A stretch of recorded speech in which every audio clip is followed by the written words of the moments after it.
Bismillahirrahmanirrahim. Assalamualaikum warahmatullahi wabarakatuh. Alhamdulillahi rabbil alamin. Hamdan tayyiban mubarakan fihi kama yuhibbu rabbuna wa yarda. Allahumma salli wa sallim wa barik ala habibina wa nabiyyina Muhammadin sallallahu alaihi wasallam wa ala alihi wa ashabihi wa man tabi'ahum bi ihsanin ila yaumiddin. Allahumma alimna ma yanfa'una wanfa'na bima 'allamtana wa zidna ilma wa arinal haqqa haqqa warzuqna ittiba'ah wa arinal batila batila warzuqna ijtinabah amma ba'd. Bapak dan Ibu sekalian yang semoga dirahmati Allah, alhamdulillah.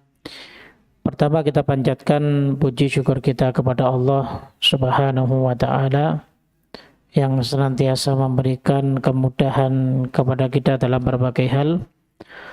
Khususnya Allah memudahkan kita dalam beribadah kepadanya, karena itu menjadi satu dari kewajiban kita sebagai hamba dan sebagai makhluk yang tujuan Allah menciptakan kita adalah untuk beribadah kepadanya. Kemudian salawat beserta salam tetap kita junjungkan kepada Nabi kita Muhammad sallallahu alaihi wasallam beserta para sahabat-sahabat beliau dan orang-orang yang istiqomah menjalankan sunnah beliau. Bapak dan Ibu sekalian rahimakumullah, insyaallah untuk pagi ini kita akan mengawali pembahasan kitab yang berbeda, karena kitab yang telah kita bahas sebelumnya itu telah selesai, sehingga kali ini kita akan membahas tentang sifat salat Nabi Sallallahu Alaihi Wasallam, karena ini merupakan hal yang sangat penting, merujuk kepada hadis beliau Sallallahu Alaihi Wasallam yang berbunyi sallu kama ra'aitumuni usolli. Salatlah kalian kama ra'aitumuni, sebagaimana kalian melihat aku usolli, dalam keadaan salat. Artinya adalah bahwa ketika kita mengerjakan satu kewajiban, yang mana tentunya ibadah salat ini merupakan ibadah yang teristimewa dibanding ibadah-ibadah yang lainnya. Kalau kita ingin merujuk kepada dalil-dalil yang ada, bahwa salat ini merupakan ibadah yang teristimewa. Bahkan ibadah ini dibanding dengan ibadah yang lain, ya, yang sifatnya wajib, itu lebih banyak kita lakukan dan kita laksanakan. Dalam sehari saja kita harus mengerjakan 5 kali, ya. Sehingga ini merupakan ibadah yang sangat agung, ya. Ketika Allah perintahkan kepada kita wa aqimus sholata wa atuz zakah, kurang lebih sekitar 84 kata ini diulang-ulang di dalam Al-Quran, kata Imam Ahmad rahimahullah ta'ala. Dan ini merupakan perintah Allah yang diulang di dalam Al-Quran yang paling banyak. Kalau kita ingin menyelami dan mendalami lagi kalimat wa aqimus sholah dan dirikanlah sholat, maka yang dimaksud dengan dirikanlah sholat di sini adalah iqamatu arkaniha wa syurutiha wa wajibatiha wa sunaniha. Jadi perintah Allah untuk kita semua agar mendirikan sholat itu tidak hanya ya sholat biasa yang kita kerjakan, ya. Karena saya yakin sebagian di antara kaum muslimin, ya mudah-mudahan di sini tidak ada, saya yakin sebagian dari kaum muslimin dalam mengerjakan sholat, ya, yang mereka kerjakan baik dari fi'liyatnya, perbuatannya, ataupun dari qauliyahnya, ucapannya seperti doa-doanya, sebagian kaum muslimin masih menggunakan metode yang dulu hanya mereka dengar dan mereka lihat, ya, dari guru-guru yang mereka pernah belajar dengannya. Sehingga terkadang sebagian di antara kaum muslimin tidak tahu bahwa apakah benar ketika takbiratul ihram itu harus begini, atau harus ketika mengangkat badan kita setelah ruku, ya, menuju kepada i'tidal dengan mengucapkan sami'allahu liman hamidah, kemudian cara mengangkat kedua tangannya apakah harus begini, karena sebagian masih ada yang mengangkatnya begini, ya, atau mungkin ketika hendak sedekap, ya, yang dia lihat dulu, ya, yang diajarkan kepadanya dulu dengan cara memutar tangannya terlebih dahulu. Apakah ini dulu pernah Nabi SAW ajarkan kepada para sahabat ataupun tidak? Itu pun tidak tahu. Yang penting, dulu saya diajarkan begini. Ketika takbir, Allah, gini dulu, Akbar. Nah, padahal Nabi SAW tegas menyebutkan sallu kama ra'aitumuni, sebagaimana kalian melihat aku sholat. Jadi prakteknya sholat itu sudah dicontohkan oleh Nabi kita SAW. Tinggal apakah kita ini mau atau tidak untuk mencontoh tata cara sholat tersebut. Nah, kalau kita ingin sholat kita sempurna, ya tentunya kita harus benar-benar berusaha. Berusaha untuk, ya, melaksanakannya sesuai dengan apa yang pernah dilaksanakan oleh Nabi kita Shallallahu Alaihi Wasallam. Ketika ada satu pertanyaan, Bapak dan Ibu sekalian, kok ribet amat sih? Sebenarnya nggak ribet, cuman ingin memastikan, ya. Jadi bagi kita yang perhatian terhadap agama, maka tentunya kita akan memastikan bahwa apakah gerakan sholat kita selama ini benar ataupun tidak, begitu, ya. Andai kan sudah benar, ya alhamdulillah, berarti apa yang kita kerjakan itu memang itulah yang dicontohkan oleh Nabi kita Shallallahu Alaihi Wasallam.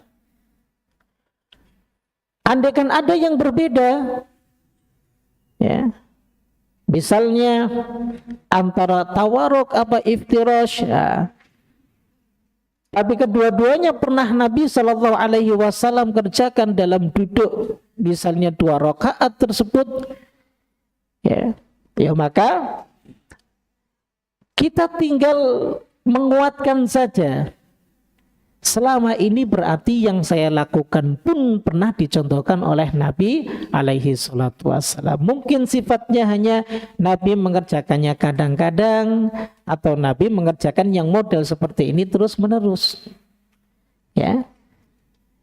Jadi begitu. Jadi kenapa kita harus belajar? Ya tentunya ingin memastikan, karena saya yakin kita semua sudah tahu bagaimana cara kita mengerjakan ibadah sholat. Cuman lebih memastikan lagi, apakah memang Nabi mengerjakannya seperti itu, ataupun justru malah ternyata Nabi alaihi salatu wassalam tidak pernah mempraktekkan model sholat yang selama ini sudah 50 tahun. Ada sebagian di antara kita yang telah mengerjakan sholat. Jadi begitu, sehingga insya Allah dalam buku yang tidak terlalu tebal ini, karya Syekh Nasiruddin Al-Albani rahimahullahu ta'ala, tentunya ini satu dari buku-buku yang menjelaskan tentang sifat sholat Nabi, jamaah. Artinya bukan hanya buku ini saja, tapi masih banyak sekali buku-buku yang lainnya yang menjelaskan, mencoba ingin menjabarkan bagaimana tata cara Nabi kita alaihi salatu wassalam itu mengerjakan ibadah sholat seperti itu, ya. Baik, kita langsung akan masuk kepada pokok pembahasan, ya. Pembahasan yang pertama yang akan kita bahas tentang persiapan sholat terlebih dahulu. Apa saja yang harus disiapkan sebelum kita mengerjakan sholat? Karena sifat yang akan kita bahas ini adalah terkait dengan sifat sholat Nabi. Sehingga yang dibahas ya tentang gerakan dan bacaan dalam ibadah sholat kita. Jadi tidak lebih luas membahas tentang masalah fikih. Ya, fikih sholat mulai dari awal sampai akhir, tidak. Hanya sifat sholatnya Nabi SAW saja. Artinya hanya gerakan-gerakan dan bacaan-bacaannya saja yang akan kita bahas seperti itu. Tayyib. Pertama yang akan kita bahas adalah tentang persiapan sholat. Ya. Yang pertama yaitu istiqbalul kiblah, menghadap ke arah kiblat. Dan kalau dalam fikih sholat, maka dia masuk kepada syurutu sihhatis sholat, syarat sahnya sholat. Sehingga kalau tidak menghadirkan syarat-syarat sahnya sholat, maka sholat yang kita kerjakan itu tidak sah. Di antaranya syarat sahnya sholat, yang pertama adalah al-ilmu bidukhuli waktu sholat. Kita harus tahu masuk waktu sholat. Jangan sampai jam 9 pagi kita baru adzan subuh. Jangan sampai jam 2 siang kita sudah adzan asar. Jangan sampai jam 5 sore kita sudah adzan maghrib. Nah, jadi ketika kita mengerjakan sholat subuh pukul 9 siang, ya maka sholat subuhnya tidak sah. Ya. Atau kita mengerjakan sholat asarnya jam 2 siang. Kalau kita dengan waktu, ya, maka tidak sah, karena di Indonesia waktu sholat itu sudah diatur alhamdulillah oleh pemerintah kita. Sehingga kalau belum waktunya, jika kita mengerjakannya maka itu tidak sah sholatnya. Baik, kemudian yang kedua yang termasuk syarat sahnya sholat adalah at-taharatu minal hadatsain. Ya. Suci dari 2 hadat. Ya. Hadat itu adalah sesuatu yang keluar baik dari kubul maupun dubur. Ada yang keluar dari kubul maupun dubur. Itu harus suci. Ya. Baik. Dan yang keluar disebut dana najis. Nah. Ya. Jadi harus suci. Ya. Jika misal ada salah satu dari kita sudah berwudu kemudian kita buang air kecil, ya maka cara mensucikannya ya kita bersihkan dulu tempat di mana ya buang air kecil, tempat di mana kita buang air kecil tersebut, lalu kemudian kita berwudu. Ya, ini yang dimaksud dengan cara dengan mensucikannya. Kemudian yang ketiga adalah satrul aurah. Ini syarat sahnya sholat, kita harus menutup aurat. Dan perlu diperhatikan, aurat di dalam sholat itu berbeda dengan aurat di luar sholat. Ya, itu berbeda. Kalau aurat di luar sholat, maka yang wajib kita tutup bagi kaum laki-laki dari pusar sampai lutut. Ya. Itu aurat di luar sholat. Namun kalau di dalam sholat, ya yang kita tutup adalah mulai dari pundak hingga ke bawah. Harus ditutup. Ya, seperti itu. Kemudian, nah yang keempat yang disebutkan para ulama di antara syarat sahnya sholat adalah istiqbalul kiblah, yaitu menghadap kiblat. Begitu, ya.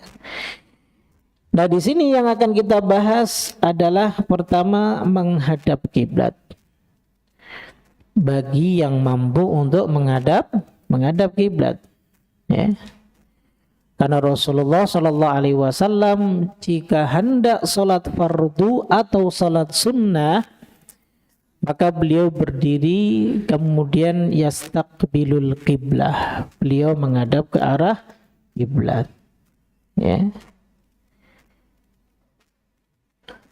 Dan beliau juga memerintahkan melakukan hal tersebut, ya, sebagaimana yang beliau sabdakan kepada seseorang yang sholat kemudian dianggap sholatnya tidak sah oleh Nabi Shallallahu Alaihi Wasallam karena sholatnya tidak benar. Sholat yang dikerjakannya adalah belum memenuhi sifat-sifat sholat yang benar. Jadi sholatnya dianggap buruk. Sebagaimana dalam satu hadis yang diriwayatkan oleh Imam Bukhari dan Muslim, hadis yang panjang ketika Nabi Shallallahu Alaihi Wasallam sedang ada di masjid, lalu kemudian ada orang yang mengerjakan sholat. Setelah dia salam, dia mendatangi Nabi Shallallahu Alaihi Wasallam, mengucapkan salam kepada beliau. Tapi Nabi Shallallahu Alaihi Wasallam perintahkan dia untuk irji' fasalli fa innaka lam tusalli. Kembali lagi sholat karena kamu belum sholat. Dia balik lagi, dia kerjakan lagi sholat. Setelah dia selesai sholat, kemudian dia menghampiri Nabi Shallallahu Alaihi Wasallam lagi, mengucapkan salam kepada Nabi Alaihi Wasallam. Yang kedua kalinya Nabi tetap mengatakan kepadanya irji' fasalli fa innaka lam tusalli. Kembali sholat karena sesungguhnya kamu belum sholat. Dia sholat ulang lagi yang kedua.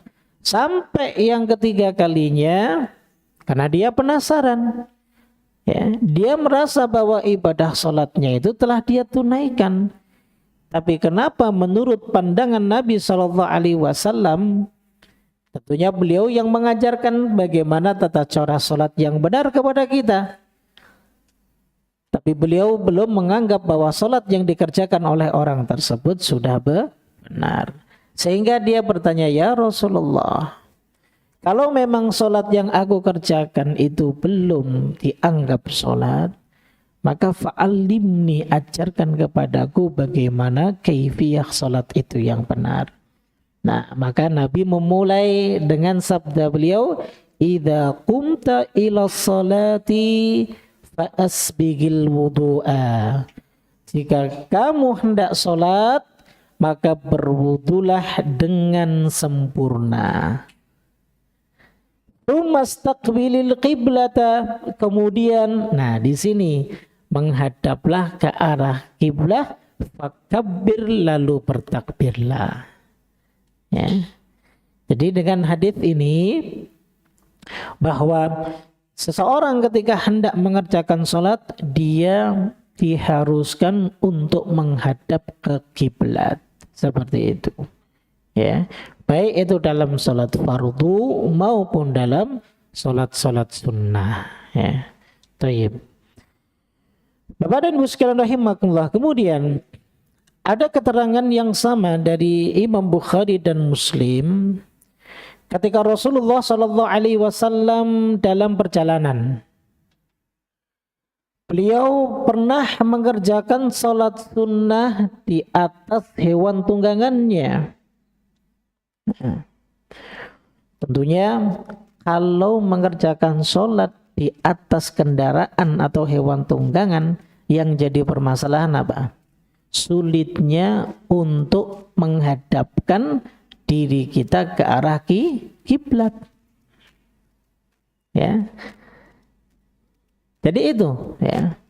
Nah, apakah boleh ketika kita sholat di atas kendaraan kita, yang mungkin kendaraan kita mengarahnya bukan ke arah barat, ya, karena kiblatnya wilayah kita ini adalah antara utara dan selatan, maka barat. Tapi kalau kiblatnya penduduk Madinah dulu, bainal masyriqi wal maghrib, antara barat dan timur, itu kiblat, ya. Tapi kalau kiblatnya kita nih yang ada di belahan dunia, ya, kalau kita lihat dari peta itu berarti kita wilayah selatan, ya, ya, selatan tapi ke arah sini sedikit. Nah, jadi kiblat kita adalah ya antara utara dan selatan, itu kiblat. Jadi gitu. Nah, bagaimana? Sedangkan menghadap kiblat ini merupakan syarat satu sholat. Makanya di sini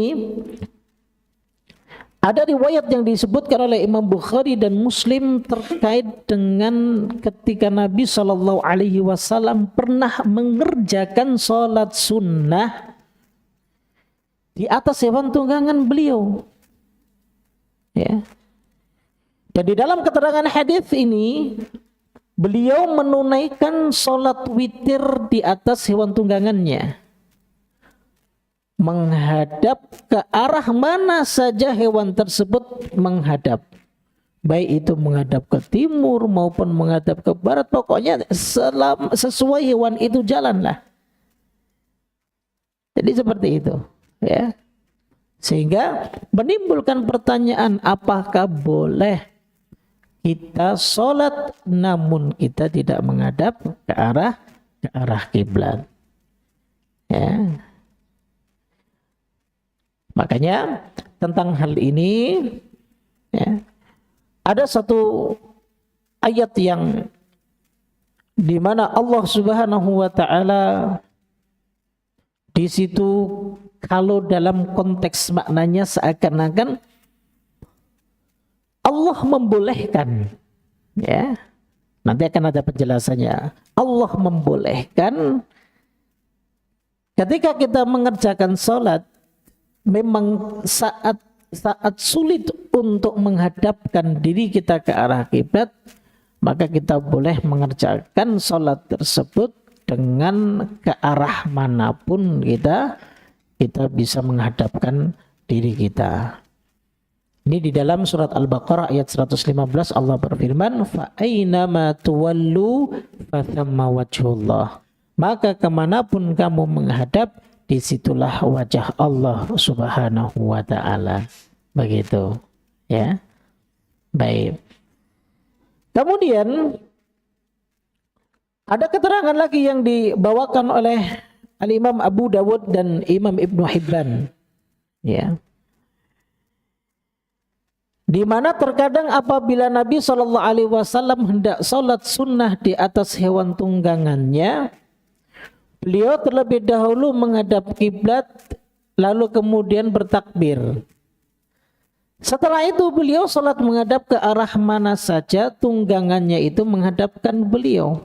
Artinya begini, sebelum menunaikan sholat, dan ini tetap sholat sunnah, ya, keterangannya sholat sunnah, maka dihadapkan dulu hewan tunggangannya ke arah kiblat.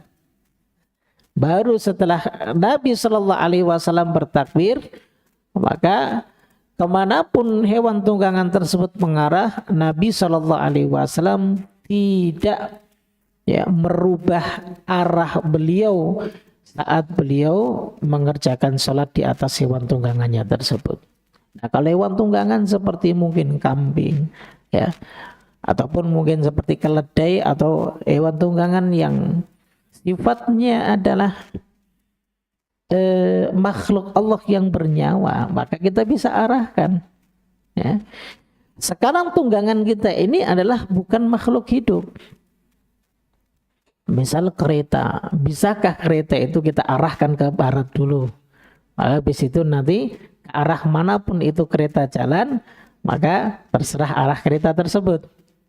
Atau pesawat, orang kita mau ke arah Aceh, apakah pesawatnya harus ditengokkan dulu ke arah barat, lalu kemudian baru kita ngikutin arah pesawat itu jalan. Ya, kalau mungkin mobil ataupun motor kan kita bisa berhenti masih, ya. Yang sulit itu adalah kalau kita naik kendaraan umum. Nah, jadi seperti itu, ya. Nah, sehingga sekiranya amat sangat sulit ketika kita ingin praktekkan dalam riwayat ini seperti itu. Kecuali kalau kita naik kuda. Cuman kuda sekarang sudah nggak ada kecuali kuda besi. Ya kan? Sehingga ya ini amat sangat sulit kalau kita praktekkan. Cuman makanya Nabi di sini mengerjakannya hanya dalam salat-salat sunnah. Nah, seperti itu. Nanti akan kita bahas ya, insyaallah. Baik. Kemudian keterangan berikutnya hadis diriwayatkan oleh Imam Ahmad dan Tirmidzi. Jadi semua yang ada di sini adalah nukilan-nukilan dari semua hadis-hadis yang sahih, jamaah. Ya. Sehingga ini menunjukkan bahwa dalam kitab ini pengarangnya ingin mencoba untuk membuktikan apakah selama ini ibadah sholat yang kita kerjakan itu benar-benar ada dalilnya atau tidak. Maksudnya prakteknya itu apakah juga dipraktekkan oleh Nabi atau tidak, seperti itu maksudnya. Ya, baik. Nah, dalam keterangan di sini yang berikutnya bahwa beliau juga rukuk dan sujud di atas hewan tunggangannya, namun dengan mengisyaratkan menggunakan kepala beliau. Dan ketika sujud beliau mengisyaratkan lebih rendah daripada ketika rukuk. Ya, berarti beliau ya menganggukkan kepalanya. Ya, kalau sujud berarti lebih rendah. Seperti itu. Ya, nah jadi ini keterangan terkait dengan sholat di atas kendaraan yang tidak memungkinkan menghadap ke arah kiblat. Dan keterangan ini merupakan keterangan terkait dengan pelaksanaan sholat sunnah, bukan sholat wajib. Begitu. Nah, taib. Kemudian keterangan berikutnya diriwayatkan oleh Imam Bukhari dan Ahmad. Ya. Di sini disebutkan bahwa jika hendak sholat fardu, nah ini baru beliau turun dari kendaraan, baru kemudian beliau sholat dengan menghadap kiblat. Nah, ya.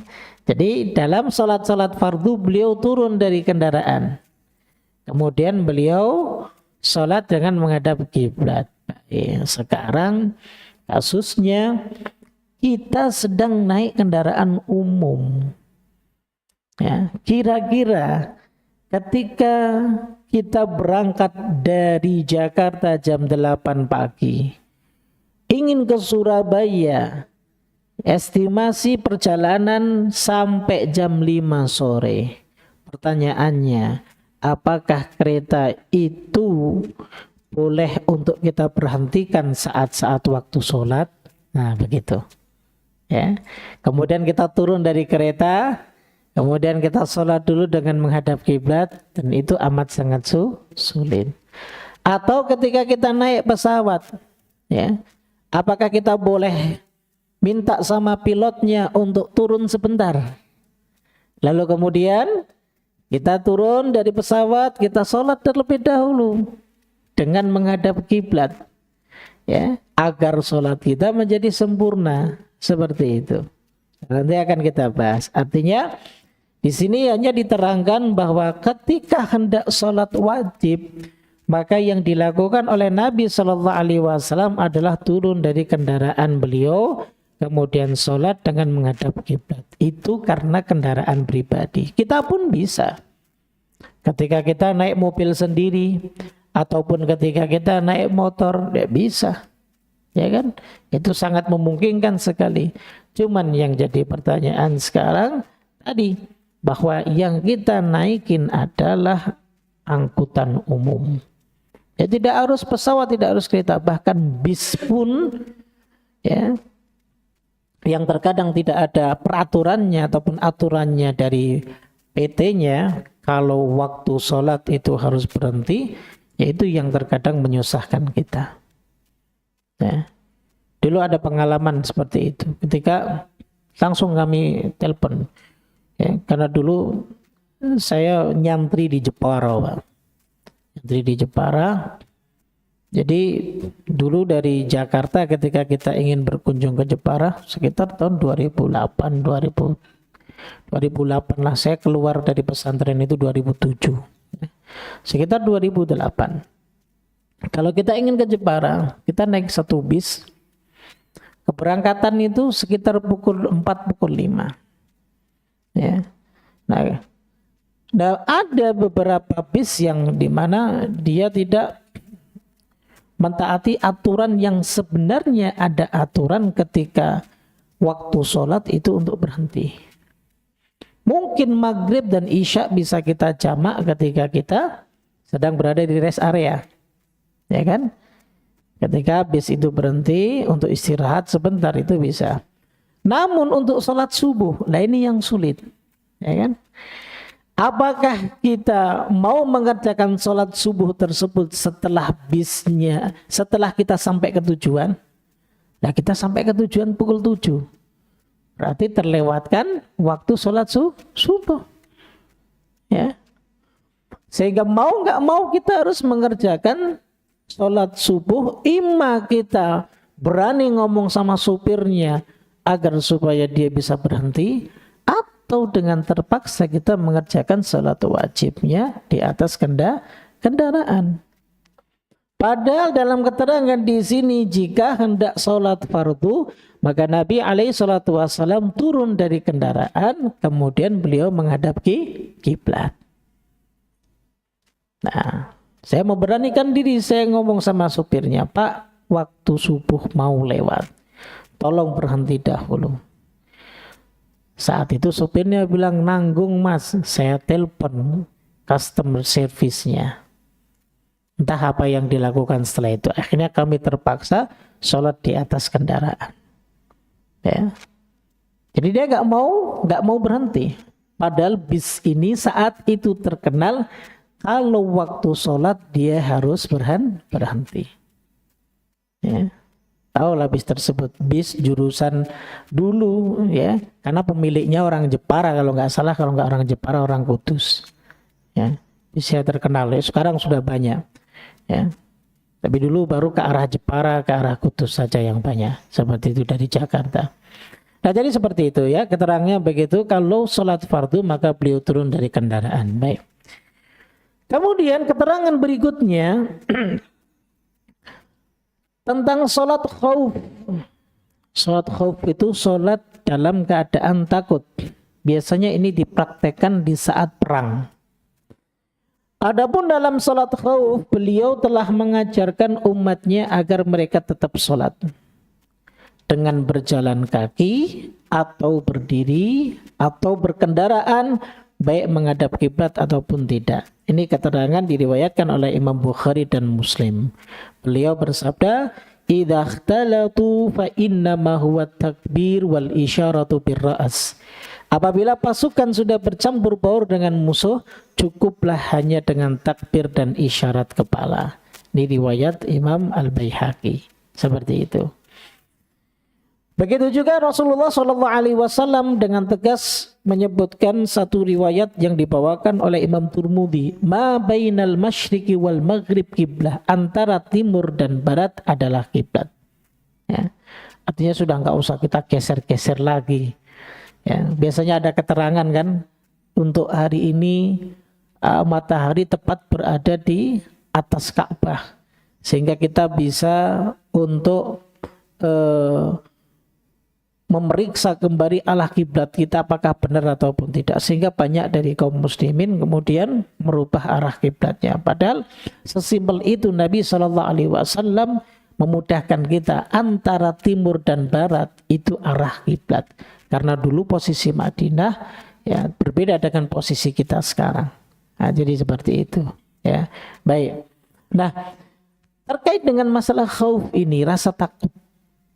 Khauf itu banyak rasa takut yang ditimbulkan, yang menimbulkan rasa takut itu banyak. Saya teringat dengan satu peristiwa, ya bukan peristiwa, ini satu kejadian yang saya alami sendiri di bulan Ramadan kemarin ketika kita hendak mudik, Pak. Saya bawa adik saya, dia yang imam di Masjid Uswatun Hasanah, itu adik saya, tak suruh nyetirin mobil saya. Nanti besok setirin ya. Iya mas, sudah, kita berangkat bareng pulang. Waktu itu kita berangkat qobla sholat subuh. Jadi kebetulan waktu itu saya ngimamin qiyamul lail di Uswatun. Selesai mengimamin qiyamul lail, saya bawa semua istri dan anak-anak saya. Kami berangkat naik ke tol MBZ atas. Di tol MBZ itu macet luar biasa, Pak. Sampai waktu subuh, sampai melewati waktu subuh, hampir melewati waktu subuh, kita bingung, ya. Adik saya bingung, gimana mas? Mau berhenti di tol MBZ nggak mungkin, karena di atas posisi sempit, ya kan? Kalau kita berhenti saja itu sudah pasti macetnya luar biasa, nggak mungkin jalan. Ya, sedangkan di bahu jalan itu sudah banyak yang pada berhenti, jadi kita nggak ada tempat untuk berhenti.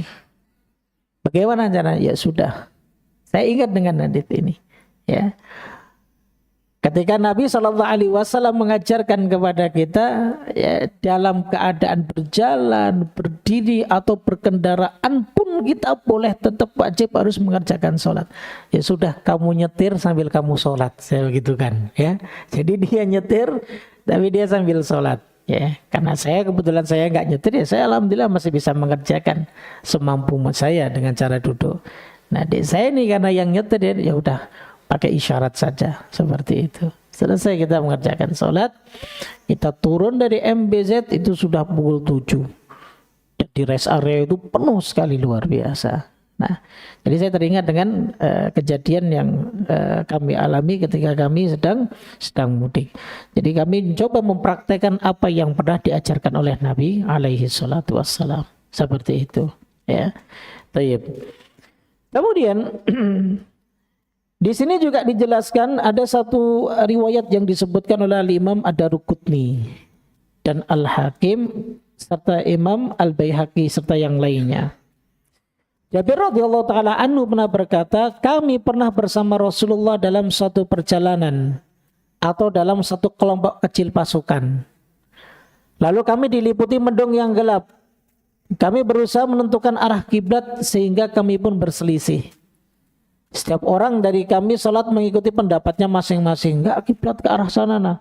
Enggak, kalau mendung kan berarti kan enggak ada matahari. Jadi menentukan arah kiblat susah. Kalau kita sekarang mudah, Pak, ada handphone, ya kan? Tinggal kita buka saja kompas, kita tahu, ya kan? Tapi di zaman Nabi SAW menentukan arah itu ya dengan cara, kalau malam bintang, kalau siang ya dengan cara melihat matahari. Nah, kalau dalam keadaan mendung, ya susah untuk menentukanlah. Sehingga semua berijtihad masing-masing. Ya. Dituturkan oleh Jabir, salah seorang dari kami membuat garis di depannya supaya kami tahu ke arah mana kami sholat. Nah, ketika waktu pagi tiba, kami melihat garis yang kami buat semalam. Ternyata kami salat dengan tidak menghadap kiblat. Wah, salah nih kiblatnya, ya. Nah, kejadian ini pun kami sampaikan kepada Nabi SAW. Kemudian beliau tidak memerintahkan kami untuk mengulang sholatnya, meskipun kiblat kami salah.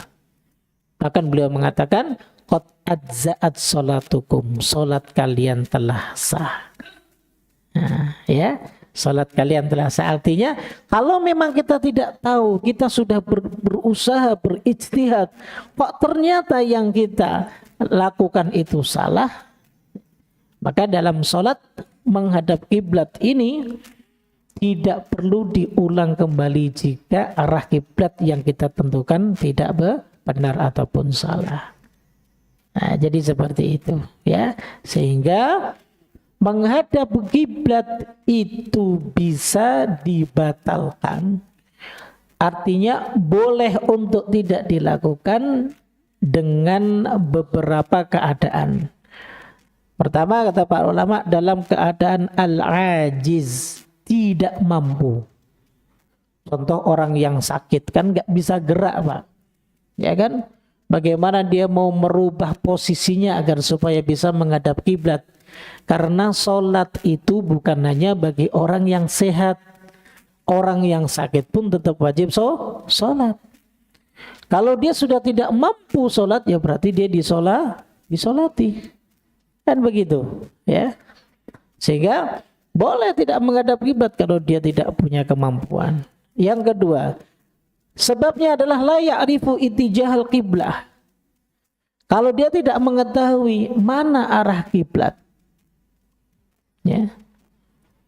Pernah suatu waktu kami pernah bersafar ke Pontianak. Nginep di satu hotel, ya kebetulan hotelnya itu kok nggak ada arah kiblatnya. Ya. Nah, teman saya ini ya nentuin aja arah kiblatnya, asal nentuin. Nah, ketika dia sholat, lalu kemudian selesai, ya, waktu itu saya tidak ada di tempat, saya lagi keluar. Saya masuk, saya tanya, ini kebetulan teman saya juga, dia selalu mendampingin saya karena dia juga lagi belajar. Saya tanya, sudah sholat? Sudah. Ke arah mana? Ke arah mana? Loh, kiblatnya bukan ke arah sana, kiblatnya arah sana. Nah, ternyata ada arah kiblat yang di hotel tapi nggak kelihatan. Wah, saya harus ngulang lagi, Ustaz. Ya nggak perlu ngulang. Sudah sholat kan? Kecuali ketika sedang sholat, kemudian ditegur, kiblatmu salah, mengarah ke sana. Nah, kita boleh berputar. Sebagaimana Nabi Shallallahu Alaihi Wasallam dulu sholat menghadap ke arah Baitul Maqdis. Lalu kemudian Allah perintahkan Nabi Shallallahu Alaihi Wasallam untuk merubah arah kiblatnya ke arah Masjidil Haram, sehingga beliau memutar. Ya, makanya kalau mungkin jamaah pernah ada yang umroh, biasanya kalau city tournya di Madinah, maka dilewatkan ada masjid yang disebut Masjid Qiblatain. Katanya masjid tersebut dulu ketika Nabi sholat di tempat itu, beliau merubah arah kiblatnya dari Baitul Maqdis ke Masjidil Haram. Nah itu ya, gitu kedua. Yang ketiga ya, arah kiblat boleh ya. Arah kiblat itu gugur ataupun boleh tidak ke arah kiblat kalau syiddatul khauf, kalau kita punya rasa takut. Ya. Dan yang keempat, ketika kita dalam mengerjakan sholat sunnah di atas kendaraan saat kita safar, maka itu boleh untuk menghadap tidak ke arah kiblat, seperti itu. Nah, inilah pembahasan yang pertama dalam persiapan sholat tentang arah kiblat. Sedikit saya akan berikan tambahan jamaah ya terkait dengan bahasan kita ya tentang menghadap kiblat. Secara singkat saja, tadi sudah kita sebutkan beberapa keterangan dalil ya hadis-hadis dari Nabi Shallallahu Alaihi Wasallam tentang praktek beliau terkait dengan masalah menghadap kiblat. Kemudian ketika ada satu kasus atau kejadian ya, saat dimana kita sedang berada di atas kendaraan sehingga tidak memungkinkan sholat dengan sempurna, maka ada beberapa catatan penting yang perlu kita perhatikan. Pertama, sholat wajib itu harus dilakukan dengan cara sempurna, pasti ya. Di antaranya adalah berdiri, ruku, sujud, menghadap kiblat dan yang lain sebagainya. Itu poin pertama. Yang kedua, jika di atas sebuah kendaraan seseorang tidak mungkin sholat sambil berdiri dan menghadap kiblat, nah maka dia tidak boleh melaksanakan sholat wajib. Nah tadi seperti dalam keterangan bahwa Nabi itu melaksanakan sholat di atas kendaraan, yaitu sholat sunnah. Ya kan, kalau sholat wajib beliau baru turun dari kendaraannya gitu. Namun jika di posisi kita berada di kendaraan umum yang tidak memungkinkan turun, nah di sini kecuali dengan dua syarat. Nah, tadi ada kalimat wajib menghadap kiblat. Tidak boleh sholat wajib itu dikerjakan di atas kendaraan. Namun kecuali ada dua syarat. Pertama, khawatir keluar waktu sholat sebelum sampai tujuan. Kadang kita prediksi nih, paling sampai Jakarta jam 4 sore. Artinya kalau kita berangkat misal jam 8 pagi, sampai Jakarta jam 4 sore, kita masih dapat waktu sholat asar. Sehingga kita bisa jamak itu sholat zuhur dan asar. Tapi kalau kita tidak yakin bahwa akan sampai jam 4 sore, sehingga dikhawatirkan nanti bisa keluar dari waktu sholat, waktu zuhur tidak dapat, waktu asar nggak dapat, ya berarti kita boleh sholat di atas kendaraan seperti itu.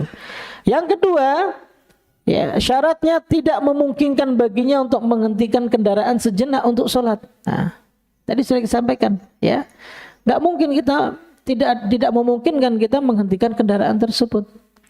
Nah, sehingga kita boleh untuk sholat di atas kendaraan seperti itu, ya. Tapi keterangannya ini disebutkan oleh Imam Ahmad dan Imam Tirmidzi. Nah, baik seperti itu.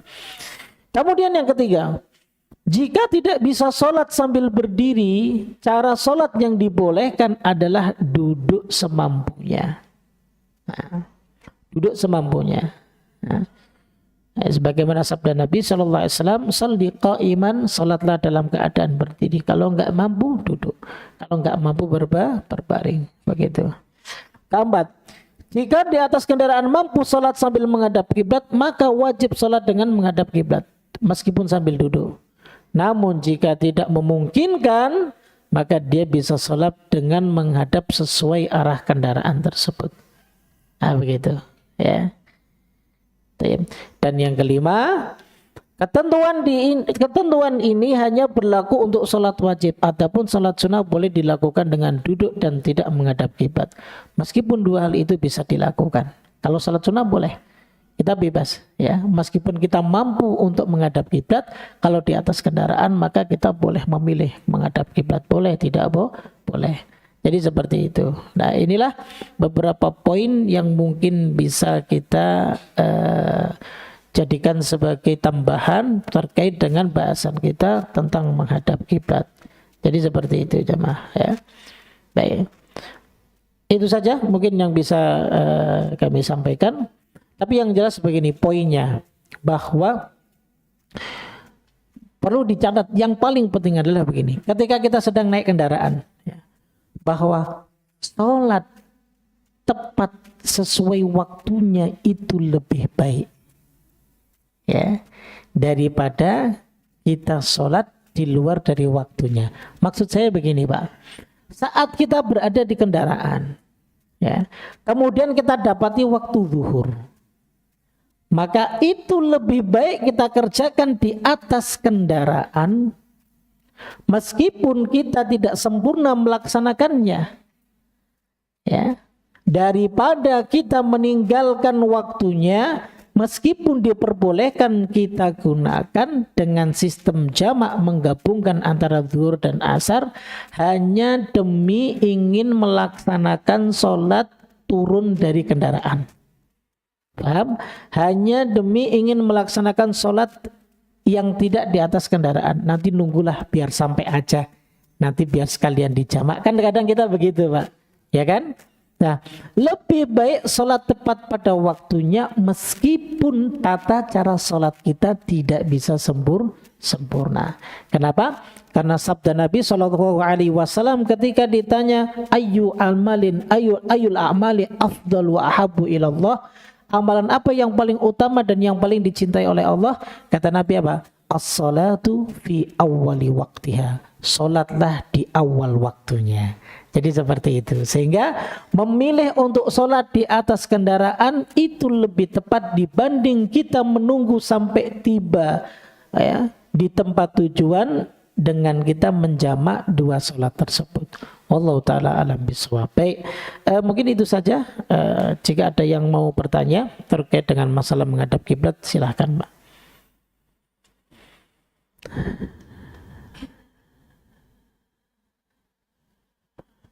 Nah.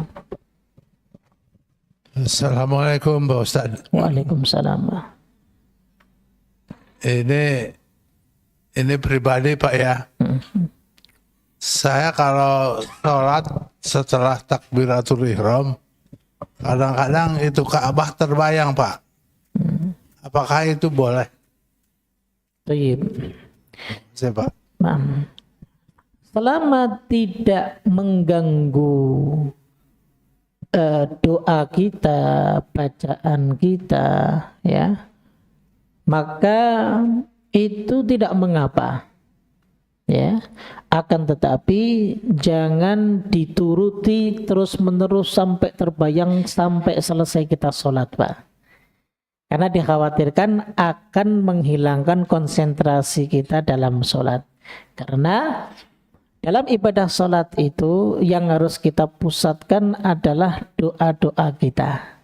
Jadi seakan-akan kita berdoa itu kita berada di hadapan Allah nih, ya kan, di hadapan Allah dengan kita sedang curhat, apa yang sedang kita ucapkan itu tersampaikan kepada Allah.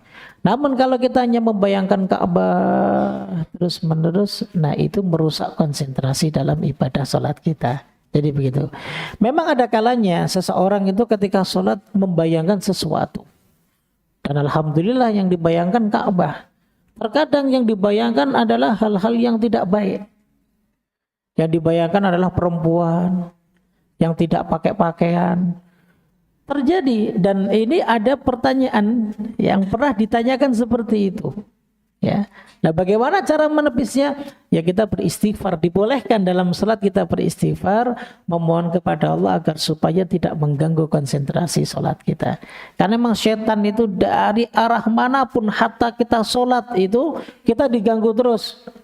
Kalau salat kita sudah kita berusaha dengan cara baik dan benar, ya kita konsentrasinya akan diganggu oleh setan. Ayo ingat, baru salat Allahu Akbar, waduh jemuran belum diangkat. Ya kan? Aduh anak kalau bangun bagaimana? Seperti itu terus. Nah, di antaranya ya mungkin ini setan mengingatkan cara yang baik, yaitu mengingat Ka'bah. Ya kan? Akan tetapi kalau terus menerus kita ikuti, kita dengan mengingat Ka'bah seakan-akan kita melihat Ka'bah terus, nah itu nanti akan merusak konsentrasi ibadah salat kita. Jadi begitu Pak. Thayyib. Wallahu a'lam bishawab.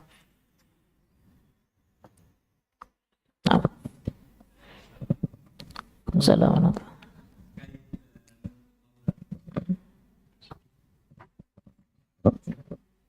Terkait menutup aurat bagi perempuan, biasanya kalau sholat mereka kalau di Indonesia pakai mukena ya. Seandainya perempuan ini sudah pakai baju yang menutup auratnya, apakah dia bisa sholat dengan baju tersebut tanpa mukena? Tetap sah. Intinya adalah satrul aurah. Selama aurat itu tertutup dengan rapi, ya maka dia boleh mengerjakan sholat dengan pakaiannya tersebut.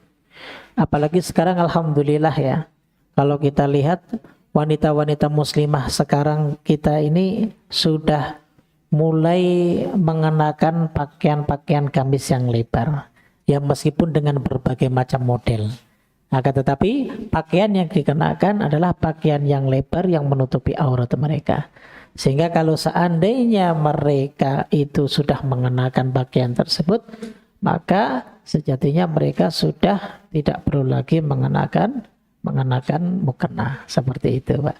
Namun terkadang begini, pakaian yang dia kenakan terkadang terlalu tipis, ya kan? Atau mungkin jilbabnya masih terlalu nyingsing seperti itu. Nyingsing itu agak pendek sedikit, padahal sudah menutup auratnya.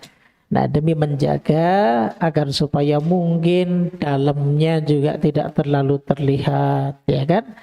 Ataupun tidak terlalu menyingkap. Nah, maka lebih kehati-hatiannya dia didobeli dengan menggunakan mungkin sarung lah bawahnya, ataupun menggunakan mukena atasnya biar agak lebih besar lagi, seperti itu. Secara umum kalau sudah menutup auratnya maka sudah sah.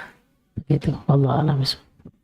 Kalau pakai celana panjang begitu Pak Ustadz? Nah, pakai celana panjang dia terbentuk lekuk tubuhnya. Nah, maka tidak diperkenankan. Nah, begitu. Baik, cukup. Ya, kalau cukup kita cukupkan. Subhanakallah bihamdik, asyhadu an la ilaha illa anta astaghfiruka wa atubu ilaik. Assalamualaikum warahmatullahi wabarakatuh.